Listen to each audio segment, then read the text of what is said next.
everybody, my name is Stephenie Carroll and I write historical women's fiction, and I am author of A White Room and The Binding of St. Barbara, two novels that are currently unpublished but which are seeking a publisher. Learn more about me and my books at www.stepheniecarroll.net. But today I am going to be giving a review of The Host by Stephenie Meyer. You might recognize the name Stephenie Meyer. That is the author of Twilight, the Twilight series.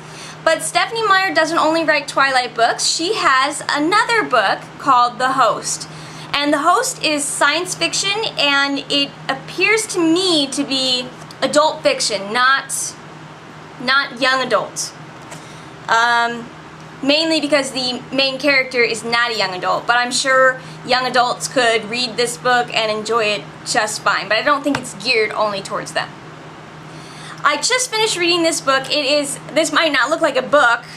It's an audiobook. I read audiobooks or listen to audiobooks, specifically when I'm traveling. It's a great thing to do when you got a long road trip, and I recently had one. So I got The Host, I picked it up, and I just loved it. I really enjoyed this book. I give it 2 thumbs up, 5 stars, loved it. So let me tell you a little bit about what it's about. Our world has been invaded by an unseen enemy. Humans become hosts for these invaders, their minds taken over while their bodies remain intact and continue their lives apparently unchanged. Most of humanity has succumbed. When Melanie Strider, one of the few remaining wild humans, is captured, she is certain it is her end. Wanderer, the invading soul, who has been given Melanie's body, was warned about the challenges of living inside a human. The overwhelming emotions, the glut of senses, the too vivid memories. But there was one difficulty Wanderer didn't expect. The former tenant of her body refusing to relinquish possession of her mind.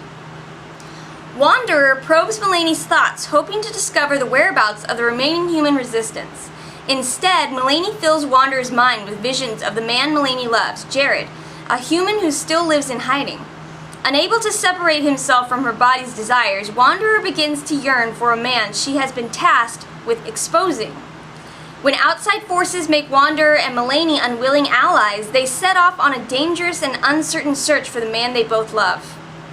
One of the most compelling writers of our time, Stephenie Meyer brings us a riveting and unforgettable novel about the persistence of love and the very essence of what it means to be human. So basically, this book is about a period in time where mankind has been taken over by aliens. The aliens are parasites, and they live in our bodies and control us.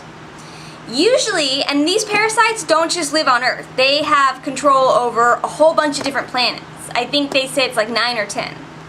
And so wherever they go, they invade their hosts. But the thing is, when they invade their hosts, they don't turn them into the way the parasites live. Like, they don't start to live the way the parasites live somewhere. They live in the host's body the same exact way that the hosts lived before the aliens ever came.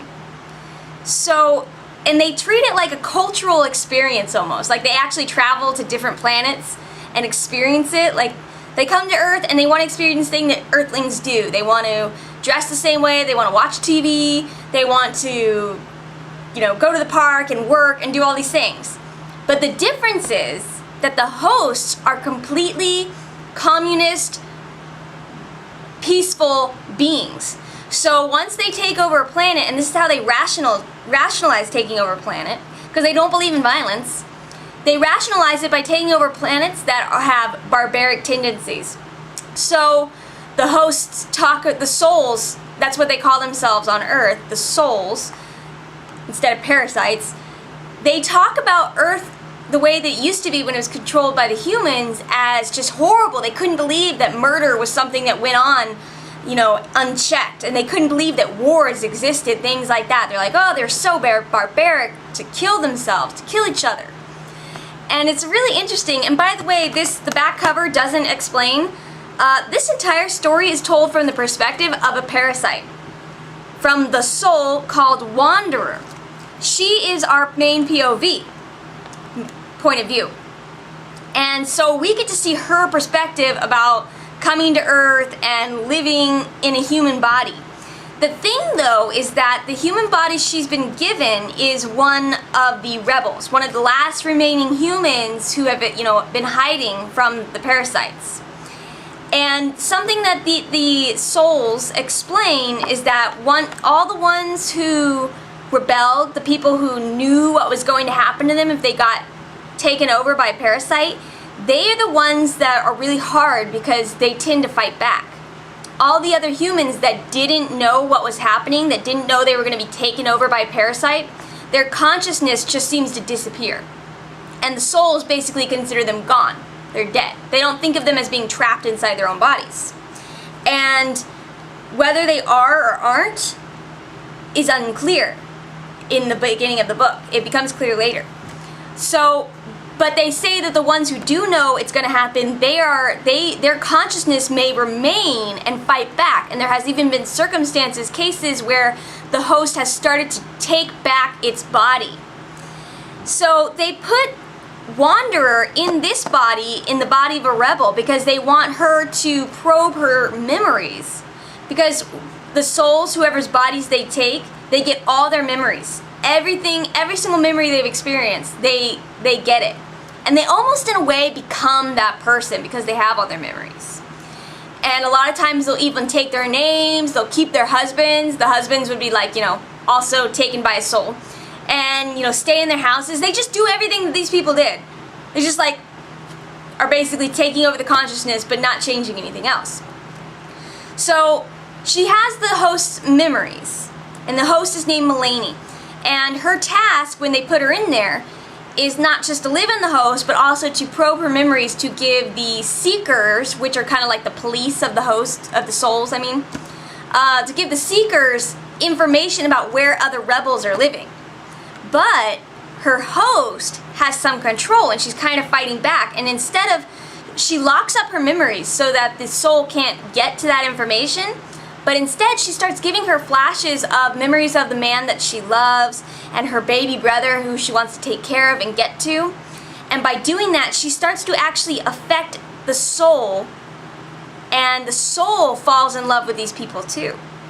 And see, like I said, the soul gets all the memories. The soul also gets all the emotions. And they talk about the soul, Wanderer, actually talks about how this body loves him. It's not her, it's the body that loves the same man as Mulaney loves. And so she feels pulled to him, she feels in love with him because the body is in love with him, because Mulaney is in love with him. And basically as the book progresses, Mulaney almost becomes like a partner. They have conversations, they have fights. It's like a little person living in the soul's head. And she's constantly talking to her, and she convinces her to go find Mulaney's true love and her baby brother, because she wants to keep a promise that she made to them that she would come back. And that is how the story begins. I'm not going to tell you anymore because then it gets really good. But I highly recommend checking out The Host. Don't think of it as going to be like a Twilight substitute. It's a different type of fiction, but the writing style and writing voice is definitely Stephenie Meyer. You can feel it and recognize it. So if you like Twilight and if you like science fiction, I highly recommend checking out The Host. Very good book. I loved it. I want to read it again. So that was my review of The Host. I hope you enjoyed. I hope it helped you make some decisions about the next book you're going to check out. And I hope you take some time to check out my work at www.stepheniecarroll.net. Thanks for watching.